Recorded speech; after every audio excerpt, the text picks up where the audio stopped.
Au nom du Père, du Fils, Saint-Esprit, un seul Dieu, Amen, que sa bénédiction repose sur nous tous, Amen. Alors, aujourd'hui, on va continuer le premier chapitre de l'épître aux Colossiens, de Saint Paul aux Colossiens. La dernière fois, nous nous sommes arrêtés, verset 18. On va lire aujourd'hui du verset 17 jusqu'à la fin, de 17 jusqu'à 23. C'est-à-dire le Christ, il est avant toute chose, et toute chose subsiste en lui. Il est la tête du corps de l'Église. Il est le commencement, le premier-né d'entre les morts, afin d'être en tout le premier. Car Dieu a voulu que toute plénitude habitât en lui. Il a voulu, par lui, réconcilier tout avec lui-même, tant ce qui est sur la terre que ce qui est dans les cieux, en faisant la paix par lui, par le sang de sa croix. Et vous, qui étiez autrefois étrangers et ennemis par vos pensées et par vos mauvaises œuvres, il vous a maintenant réconciliés par sa mort dans le corps de sa chair, pour vous faire paraître devant lui saints, irrépréhensibles et sans reproche. Si du moins vous demeurez fondés et inébranlables dans la foi, sans vous détourner de l'espérance de l'évangile que vous avez entendu, qui a été prêché à toute créature sous le ciel, et dont moi, Paul, j'ai été fait ministre. Je me réjouis maintenant dans mes souffrances pour vous, et ce qui manque aux souffrances de Christ, je l'achève en ma chair pour son corps qui est l'Église.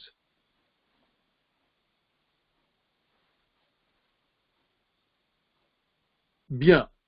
Alors, si vous vous rappelez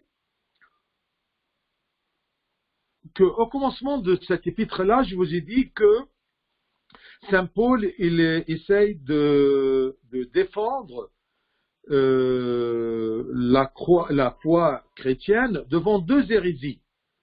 Celle des gnostiques, ce sont les gens qui se basent sur la raison, ils refusent que le Christ soit égal à Dieu, et il défend le christianisme contre aussi la mauvaise pensée des chrétiens qui tiennent toujours au judaïsme, c'est-à-dire les chrétiens qui se sont convertis du judaïsme et ils tiennent toujours au judaïsme. Alors ici, vous voyez qu'il essaye toujours de défendre le Christ comme Dieu, et aussi il nous dit tout ce qui le Christ a fait pour nous. C'est pour cela que nous lui rendons toujours grâce. Alors, ici, verset 17, même avant, verset 16, il dit que tout a été créé par lui et pour lui. Il est avant toute chose. Il n'a pas de commencement. Oui, c'est vrai que Dieu s'est apparu pour nous dans la chair. Il s'est incarné. Mais il existait toujours, selon sa divinité, depuis le commencement et même avant le commencement du temps. C'est-à-dire qu'il n'a pas de commencement. C'est ça, être Dieu. Et ça, c'est un trait de Jésus, le Fils, comme exactement Dieu le Père. Ils n'ont pas de commencement. Ni l'Esprit Saint, ils n'ont pas de commencement. Alors, verset 17, il est avant toute chose. C'est un Dieu. Les gnostiques qui pensent avec leur raison, ils se basent sur la raison humaine, eh bien, il leur dit, attention, il est avant toute chose. Et toute chose subsiste en lui, c'est-à-dire que toute chose a pris son existence du Christ. Il est la source de la vie. Il est la source de la création. Il est Dieu. Et toute chose subsiste en lui. Subsiste en lui, je peux dire un autre terme, une autre façon d'exprimer, il est la cause de l'existence de toute chose. C'est ça le créateur. C'est ça la source de l'existence de toute chose. Il est la cause d'existence de toute chose. Il est Dieu. Il est la tête du corps de l'Église. Si l'épître de Saint Paul aux Éphésiens, il a parlé à propos de l'Église comme corps du Christ, eh bien, ici il explique que le Christ est la tête de ce corps, la tête de l'Église. Et là, il est la tête du corps de l'Église. Il est le commencement, le premier-né d'entre les morts, afin d'être en tout le premier. Le premier, c'est-à-dire la tête de toute chose. Le premier, selon son humanité, c'est-à-dire que c'est le premier homme de la nouvelle nature, sans péché, qui a suivi le chemin vers le royaume, vers le sein du Père. Et nous tous, ayant la même nature humaine, eh bien, nous suivons en lui ce chemin. C'est par lui qu'on arrive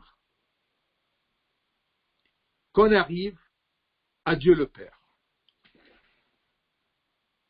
Quand il dit il est la tête du corps de l'Église, il est le commencement, la tête du corps de l'Église. Attention, ici je vous rappelle de quelque chose, c'est que tout le monde existant depuis Adam, tout ce monde-là est venu du corps d'Adam. Nous sommes les descendants d'Adam. Mais ce corps-là, le corps Adam et nous, eh bien c'était un corps mort. Car la tête de ce corps-là, Adam, était mourant à cause du péché. Nous étions avec Adam un corps, et ce corps-là était un corps mourant. Parce que la tête du corps, Adam, était mourant. Alors le Christ est venu, ayant notre corps humain, pour faire mourir la vieille création acquise d'Adam. Il y a une création, il y a un corps comportant toute la création humaine, et ce corps-là était mourant, et la tête était mourante, Adam. Alors que le Christ est venu, ayant notre corps humain, pour faire mourir la vieille création acquise d'Adam. Et il est ressuscité avec une nouvelle vie éternelle. Si la tête de ce corps-là est vivante, et elle a la capacité, même si elle meurt du point de vue humain, elle a la capacité de ressusciter, eh bien, elle peut donner à la nature humaine une nouvelle nature, renouvelle cette nature déchue, cette nature mourante. Elle est devenue en Christ une nouvelle nature qui peut vivre jusqu'à l'éternité, en Christ. Il est ressuscité avec une nouvelle vie éternelle. Il a fait ressusciter même tous ceux qui étaient baptisés en lui. Parce que tous ceux qui se font baptiser demeurent dans ce nouveau corps de Christ, dans ce nouveau corps vivant, dont la tête est vivante, le Christ, qui s'est fait homme, qui a pris cette nature humaine, pour la vivifier, pour lui rendre une nouvelle vie. Ainsi, le Christ est devenu la tête de ce corps vivant, la tête de l'Église, l'Église vivante en Christ. Le Christ est devenu la tête de ce corps vivant, qui est l'Église. Nous appartenons à ce corps vivant, dont la tête est vivante, par le baptême. Parce qu'on meurt en Christ, on est ressuscité avec lui. Et il s'est incarné pour qu'il soit ce pont-là pour la nature humaine, de passer de la mort à la vie par le baptême. Nous appartenons à ce corps par le baptême, d'où l'exigence du baptême. Le baptême n'est pas toute chose, parce qu'on peut être baptisé, mais on n'a pas suivi le Christ devant notre vie, alors on perd le royaume des cieux, on perd notre héritage, on perd notre part dans l'héritage céleste. Donc on peut dire que le baptême est indispensable pour le royaume des cieux, mais il n'est pas toute chose. On doit être baptisé et ensuite suivre le droit chemin en Christ pour atteindre le Père. Comme le monde acquis son début, sa continuation, son appui, son système et son existence du Christ, parce qu'il est la tête, parce qu'il est la source de toute vie dans la création, parce qu'il est la cause de l'existence, eh bien l'Église, de même, sa création, sa continuation et sa vie éternelle sont en Christ. La vie de l'Église vient d'où? Son existence, ça vient d'où? De la tête vivante du Christ. L'Église de même, qui est sa création et sa continuation et sa vie éternelle sont en Christ. C'est comme c'est écrit dans l'épître de Saint Paul, deuxième épître de Saint Paul aux Corinthiens, verset 5, 17. Si quelqu'un est en Christ, 2 Corinthiens 5, 17. Si quelqu'un est en Christ, il est une nouvelle créature. Les choses anciennes sont passées dans le sens qu'ils sont morts avec le Christ dans le baptême. Si quelqu'un est en Christ, il est une nouvelle créature. Les choses anciennes sont passées, voici, toutes choses sont devenues nouvelles en Christ. Ça, c'est le sens de l'incarnation. Pourquoi il s'est fait homme? Pour renouveler cette nature humaine mourante en Adam, pour qu'elle soit vivante en Jésus-Christ. Notre existence comme Église, comme corps du Christ, on prend notre existence et notre continuité de vie en Christ. La force de la résurrection du Christ est la force, la vie, la stabilité de l'Église. On prend de notre Christ, notre tête, la force et la vie et la stabilité. Quand on dit, verset 18, il est la tête du corps de l'Église, il est le commencement, le premier-né d'entre les morts.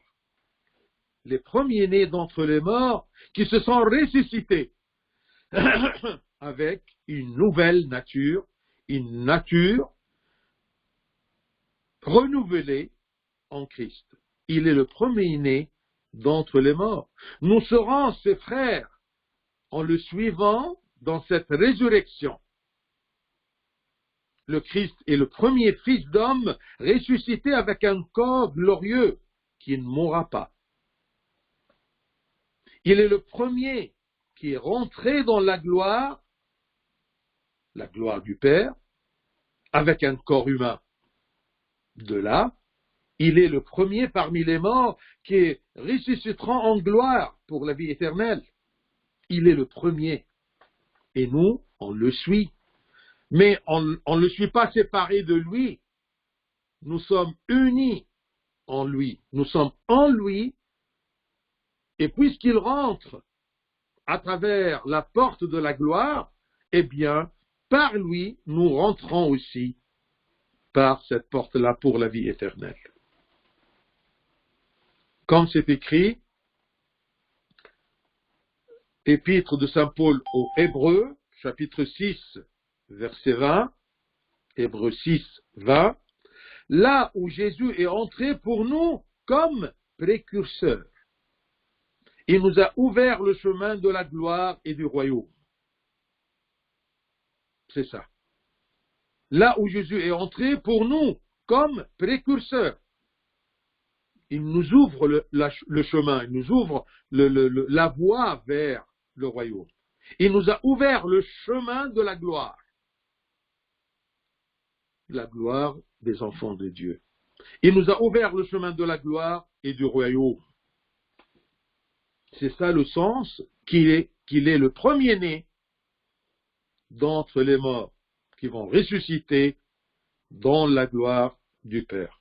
Bien sûr, il parle ici à propos de la gloire que nous allons partager. Ce n'est pas sa gloire, parce qu'il est toujours glorieux, même avant son incarnation, même avant de suivre ce chemin-là ou tracer ce chemin-là pour nous. Il a tracé ce chemin pour que nous soyons en lui, et en lui, par lui, on rentre par la porte de la gloire pour atteindre le Père. Verset 19. Car Dieu a voulu que toute plénitude habitât en lui. Là, c'est une réponse à propos des gens qui prétendent que le Fils Jésus n'est pas égal à Dieu, il n'est pas Dieu. Eh bien ici, il leur dit, car Dieu a voulu que toute plénitude de la divinité habite en lui. Car Dieu a voulu que toute plénitude habita en lui. Plénitude de quoi? La plénitude de la divinité. Il est complètement Dieu et complètement homme, sans péché. Car Dieu a voulu que toute plénitude habita en lui. L'union de sa divinité avec son humanité, cette union-là, ce qu'on appelle l'incarnation, parce que l'incarnation n'est que union entre la divinité avec l'humanité.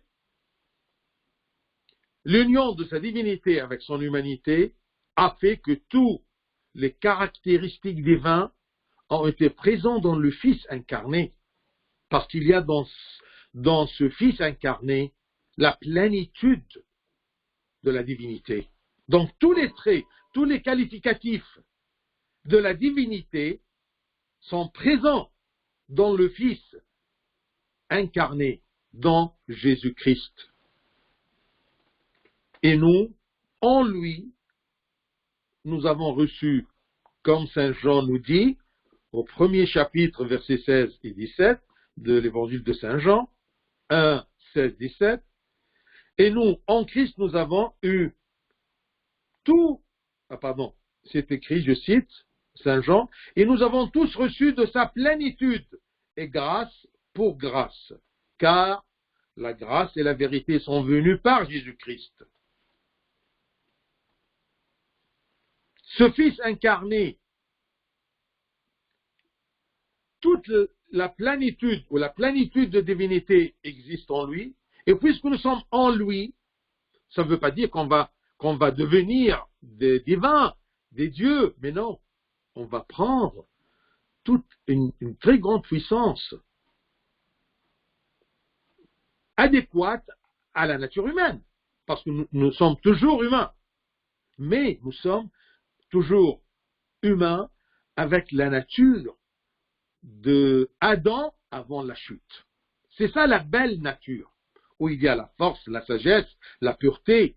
Tout ça, c'était dans la nature humaine créée par Dieu, avant la chute, à cause du péché. Et nous avons tous reçu de sa plénitude. Et on a eu beaucoup de dons, beaucoup de grâces. Et nous avons tous reçu de sa plénitude et grâce pour grâce, car la grâce et la vérité sont venues par Jésus-Christ. Si Satan a répandu le faux parmi la nature humaine, eh bien le Christ est venu pour nous révéler la vérité. Je suis la vérité.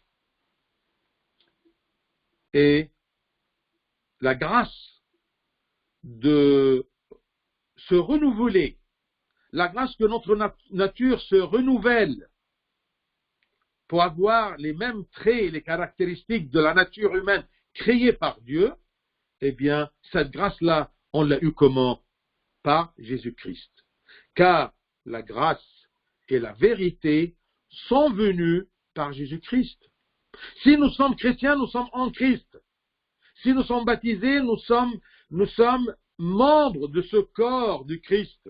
Eh bien, nous aurons la grâce d'être enfants de Dieu et de connaître la vérité. Nous serons dans la vérité. Nous serons sûrs de ce qu'on vit, de ce qu'on croit. Parce que la grâce et la vérité sont venues par Jésus-Christ. Et son humanité, l'humanité de Christ, n'a pas limité sa divinité. Son humanité n'a pas limité sa divinité, parce que tout simplement, malgré qu'il est humain, malgré qu'il s'est incarné, mais dans ce Christ, il y a toute la plénitude de la divinité. Ça, pour défendre la croyance, le dogme que le Christ est Dieu. Retenez bien ce verset 19, car Dieu a voulu que toute plénitude habitât en lui. Toute plénitude habitât en lui. Verset 20. Regardez, verset 20, c'est un verset qui nous explique encore une fois qu'est-ce que Dieu a fait par l'incarnation de son Fils. Pourquoi il nous a envoyé son Fils, sa parole, sa sagesse, pour se faire homme? Pourquoi il l'a envoyé? Pourquoi il a voulu cette incarnation-là? Il a voulu par lui réconcilier tout avec lui-même. Si vous vous rappelez, au commencement, on a dit, pourquoi nous devons rendre grâce à Dieu? C'est parce que tout simplement, il nous a réconciliés. Il nous a donné la paix entre nous et Dieu le Père, par son incarnation. Par être homme avec une plénitude qui habitait en lui. Il a voulu par lui réconcilier tout avec lui-même, tant ce qui est sur la terre que ce qui est dans les cieux, en faisant la paix par lui. Pourquoi le Christ s'est incarné? Pour que le Père fait la paix par lui, par son Fils incarné, par le sang de sa croix. Regardez quand il répète la chose, il la répète en ajoutant une explication. Alors, il nous a réconciliés. Il a réconcilié toute la création, en faisant la paix par lui. Et comment par lui? Eh bien, par le sang de sa croix. Le Christ est mort sur la croix pour faire la paix entre nous, les êtres humains, la nature humaine déchue, et Dieu le Père.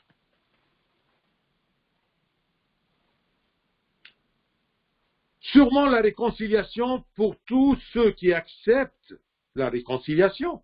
On ne peut pas te réconcilier si tu ne veux pas la réconciliation. Alors le Christ, il est venu, il a établi la réconciliation par lui, par le sang de sa croix. Ceux qui vont croire en Christ, ce médiateur, ils vont avoir part à cette réconciliation. Si on refuse le Christ, on n'a pas part dans cette réconciliation-là. Ils nous seront toujours refusés par Dieu. Nous serons toujours ennemis par Dieu. Nous allons mourir dans le péché. Et nous n'aurons pas de salut.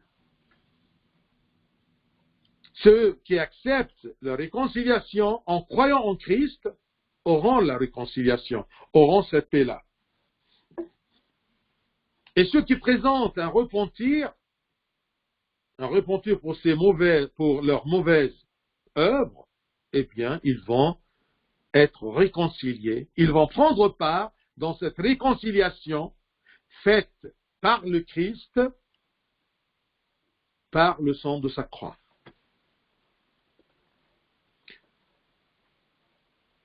J'aime bien la façon des pères de l'Église d'expliquer pourquoi le sang fait cette réconciliation-là. Alors, ils expliquent d'une façon un peu concrète. Ils disent que le sang du Christ nous couvre.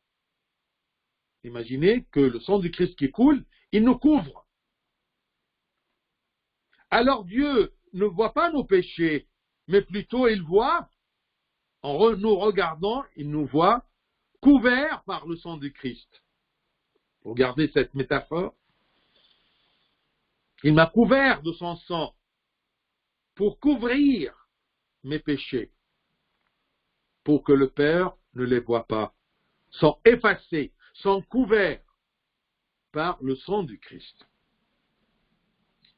La réconciliation fut entre Dieu et l'homme, comme c'est écrit dans le deuxième épître aux Corinthiens 5, 18. 2 Corinthiens 5, 18. Et tout cela vient de Dieu qui nous a réconciliés avec lui par Christ. Ça c'est notre dogme, ça c'est notre foi chrétienne. Je crois en Christ. Par qui? Par le sang de sa croix, Dieu nous a réconciliés. Et tout cela vient de Dieu qui nous a réconciliés avec lui par Christ et qui nous a donné le ministère de la réconciliation. Si nous sommes des chrétiens, nous sommes prodèmes, nous sommes des ministres, eh bien, on part entre le monde ou parmi le monde pour leur dire, réconciliez-vous à Dieu par le Christ. Croyez en Christ, c'est ça la prédication. C'est ça ce qu'on veut transmettre aux catéchistes, aux petits-enfants, aux jeunes, à tous les gens. Vous avez l'occasion d'être réconciliés avec Dieu par le Christ. Donc, croyez en Christ. Venez, faites-vous baptiser, repentissez-vous pour que vous ayez part dans cette réconciliation faite par le Christ, par le sang de sa croix.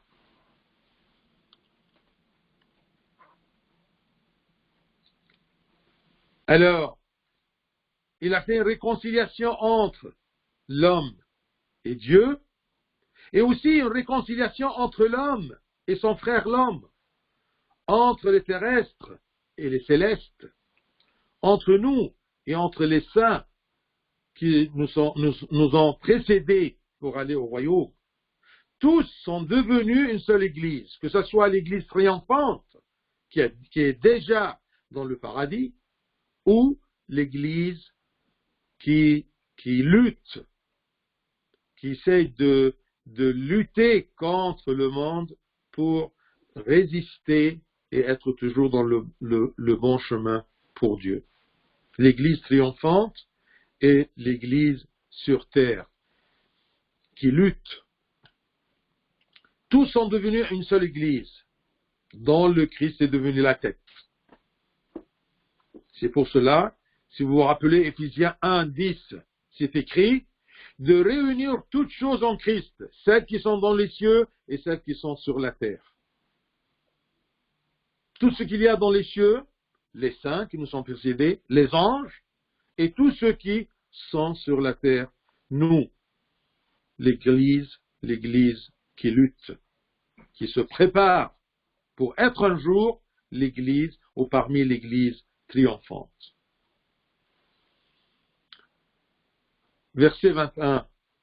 Et vous qui étiez autrefois étrangers et ennemis par vos pensées et par vos mauvaises œuvres, il vous a maintenant réconciliés par sa mort dans le corps de sa chair. Il répète, mais en clarifiant plus l'idée. Il nous a réconciliés parce que nous étions autrefois, avant la réconciliation, avant l'incarnation, avant la mort du Christ. Et vous, qui étiez autrefois étrangers, oui, nous étions étrangers du royaume des cieux, nous étions étrangers de ce royaume où Dieu règne.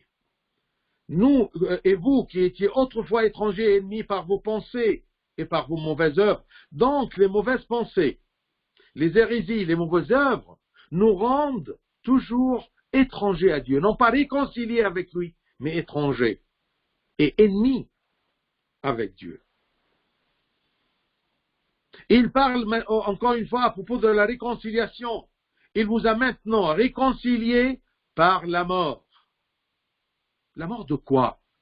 La mort de son corps, de sa chair.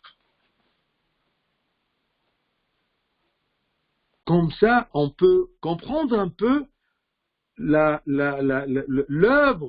du Christ, l'œuvre du Messie incarné, de Dieu incarné, cette réconciliation-là, pour nous réconcilier et effacer nos mauvaises pensées et nos mauvaises œuvres. Étranger de Dieu à cause du péché, depuis Adam, qui s'est enfoui loin de Dieu, il était étranger. Le péché, même aujourd'hui, quand je pêche, eh bien, je fuis Dieu. Les Colossiens étaient étrangers à cause de leurs pensées et de leurs mauvaises œuvres, dans leur ignorance. Mais maintenant, en Christ, il est dans la vérité. Ils connaissent maintenant la vérité. Nous ne pourrions jamais se réconcilier à Dieu tout seul. Pour cela, Dieu s'est désisté de son droit et nous a réconciliés. Il s'est humilié. Il a caché sa gloire, sa divinité glorieuse, tout simplement, pour mourir pour nous sur la croix, pour que son sang nous réconcilie avec Dieu le Père. Il nous a réconciliés par sa mort sur la croix et par notre demeure en son corps, l'Église, par le baptême. Lui, il a fait une œuvre de réconciliation et moi, j'ai accompli aussi une œuvre pour participer à cette réconciliation-là. C'est d'être demeuré en son corps, dans son Église. C'est lui qui s'éloigne de l'Église, s'éloigne du corps du Christ. Il perd sa part dans cette réconciliation établie entre nous et Dieu par le Christ, par son sang sur la croix. Verset 22. Pour vous faire paraître devant lui saint, irrépréhensible, sans reproche. Pourquoi il nous a couverts de son sang? Pourquoi il nous a renouvelés? Pourquoi il nous éloigne de nos péchés par le repentir? Pourquoi? Pour vous faire paraître devant lui, devant Dieu le Père, saint, irrépréhensible et sans reproche. Le Christ est le seul irrépréhensible parce que il est Dieu. En se couvrant en lui, il couvre nos péchés. Il est sans péché. Il est irrépréhensible. Alors je me cache en lui. Je me couvre par lui. Et je me rapproche de Dieu. Il couvre nos péchés. Ainsi nous devenons irrépréhensibles et sans reproche aux yeux de Dieu le Père. Et c'est pour cela que le Christ nous conseille toujours, comme c'est écrit, selon Saint Jean, chapitre 15, 4. Jean 15, 4. Demeurez en moi et je demeurerai en vous. Pourquoi je dois demeurer en Christ? Pour être sous sa couverture. Pour paraître devant Dieu saint, irrépréhensible et sans reproche. Je me couvre par le sang de Christ. On demeure en Christ, d'abord par le baptême, puis par le repentir, parce que tant que je suis dans l'Église combattante sur terre, il y a des tentations, il y a des chutes, mais il y a toujours la solution. que le Christ nous a institué. C'est le repentir à travers son sang, encore une fois, dans l'Eucharistie, dans la communion. Quand je prends la communion, le sang du Christ me couvre.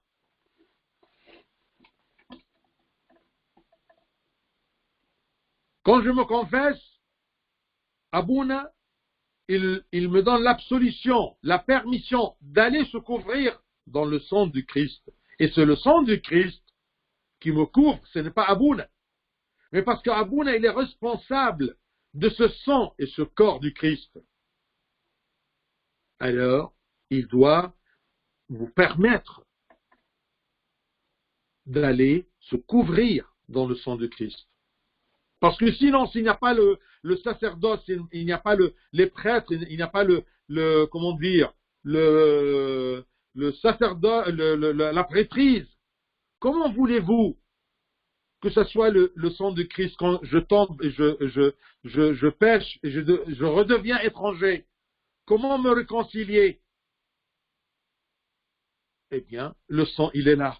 Chaque fois que tu pêches, tu te repentis et tu viens pour te recouvrir du sang de Christ. On ne pourrait pas mettre le sang de Christ comme ça, excusez-moi, dans un supermarché pour aller prendre le sang de Christ. Ça ne marche pas. C'est incroyable.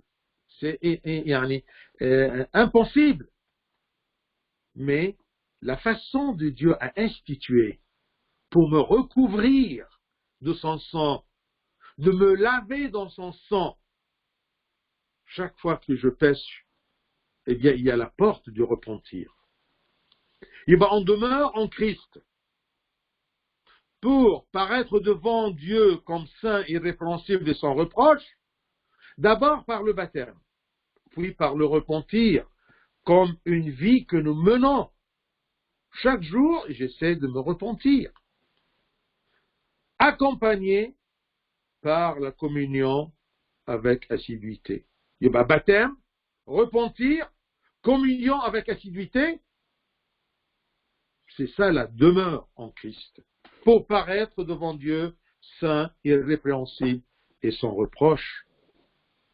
Église triomphante, Église combattante. Nous sommes devant notre ennemi Satan, qui essaie toujours de nous rendre par le péché étranger et ennemi à Dieu. Et de l'autre côté, il y a le Christ qui est toujours là, présentant son sang à travers l'Eucharistie, pour nous recouvrant toujours par ce sang-là, pour se réconcilier avec le Christ, avec Dieu le Père, par le Christ et en Christ. Verset 23, on termine au verset 23. Si du moins vous demeurez fondés et inébranlables dans la foi, sans vous détourner de l'espérance de l'Évangile que vous avez entendu, qui a été prêché à toute créature sous le ciel, et dont moi, Paul, j'ai été fait ministre. Demeurez ancrés en Dieu, mais demeurant en Dieu, en Christ, en Jésus incarné. Qu'est-ce qu'il m'aide à demeurer là-dedans? Eh bien, c'est ma foi. C'est être fondé et inébranlable dans la foi. Je dois suivre la foi, la bonne foi, la vérité.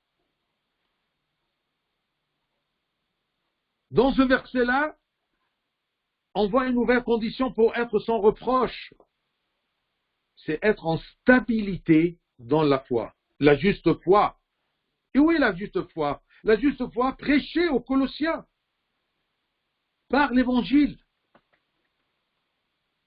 sans vous détourner de l'espérance de l'Évangile, parce que dans l'Évangile, dans cette nouvelle, il y a une espérance. L'espérance de paraître devant Dieu saint et irrépréhensible et sans reproche. C'est ça l'espérance que je peux trouver dans l'Évangile, dans la parole de Dieu, dans les promesses de Dieu.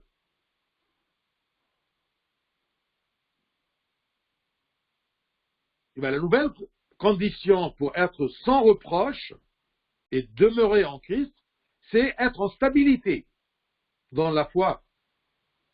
Parce que la stabilité est très importante. Vous allez voir un peu plus loin qu'il y a beaucoup de vagues de mauvaises pensées qui peuvent nous envahir pour nous éloigner du Christ.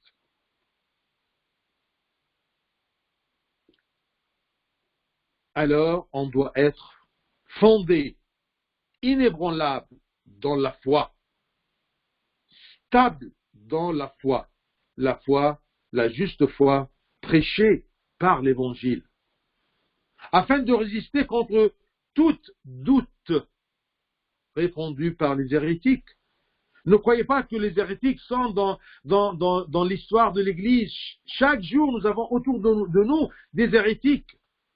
Qu'est-ce qu'un hérétique? C'est quelqu'un qui prêche le faux, non pas la vérité. Il prend la vérité et la détourne. Il la déforme par une philosophie, par une façon séduisante. On va voir un peu plus loin. Il y a des gens, par leur philosophie, par leur façon de parler, peuvent nous séduire. Même en nous donnant des faux preuves ou des fausses preuves. Et on peut tomber dans ce piège. Mais si nous sommes stables, nous sommes inébranlables dans la foi, la juste foi, eh bien on peut résister contre tout doute répandu par les hérétiques pour bien garder cette réconciliation et par suite garder l'héritage. Si je ne suis pas stable dans la foi, eh bien, je vais balloter. C'est très dangereux pour ma demeure en Christ. Satan, à travers les hérésies, à travers la mauvaise foi, à travers le mensonge, il veut m'éloigner de ce chemin-là. Il veut m'éloigner loin de Dieu le Père. Il veut me rendre ennemi. Le Christ veut me réconcilier. Satan veut me rendre encore une fois ennemi. Le but, en demeurant en Dieu, en demeurant en Christ, en demeurant dans l'Eucharistie et le repentir, eh bien, c'est bien garder ma part dans la réconciliation. Bien garder cet état de réconciliation. Et si je suis toujours réconcilié avec Dieu, eh bien, je peux garder l'héritage céleste. Je souligne toujours ici, sans vous détourner de l'espérance de l'Évangile. N'espérez pas autre chose que cette réconciliation et de cet héritage. C'est ça un chrétien. Comment peut-on pousser les attaques de l'ennemi en gardant toujours cette espérance, l'espérance de l'Évangile, l'espérance prêchée par l'Évangile, l'espérance transmise par la parole de Dieu. L'espérance de l'Évangile est le Christ qui nous ramènera parfait pour un héritage éternel dans son royaume. C'est ça l'espérance de l'Évangile. Que le Christ, que Dieu s'est incarné, que le Christ est venu parmi nous pour nous ramener parfaits et sans faute, sans reproche, irrépréhensible, nous ramener parfaits pour un héritage éternel dans le royaume des cieux. Et bien sûr, Saint Paul, il est devenu le ministre de cet évangile. C'est lui qui évangélise. C'est lui qui essaye de répandre cette espérance, cet évangile qui mène la joie et l'espérance aux gens. Il le prêche partout, parmi les nations. Il prêche que le Messie est mort et est ressuscité pour le monde entier. Et tous ceux qui acceptent et croient à la parole de Dieu, tous ceux qui acceptent et croient à la parole de Dieu, à l'espérance de l'Évangile, seront sauvés. Lisez et relisez ce premier chapitre aux Colossiens. Vous allez voir, et j'espère que vous avez senti le sens de l'œuvre du Messie sur terre. L'œuvre de réconciliation, l'œuvre de nous ramener, encore une fois, dans son corps, unis dans son corps, vers le Christ. C'est ça le salut, d'être sauvé de la mort éternelle. Que le Seigneur nous donne cette demeure en lui pour que, en lui et par lui, nous arrivions au sein de Dieu le Père. Gloire à lui éternellement. Amen.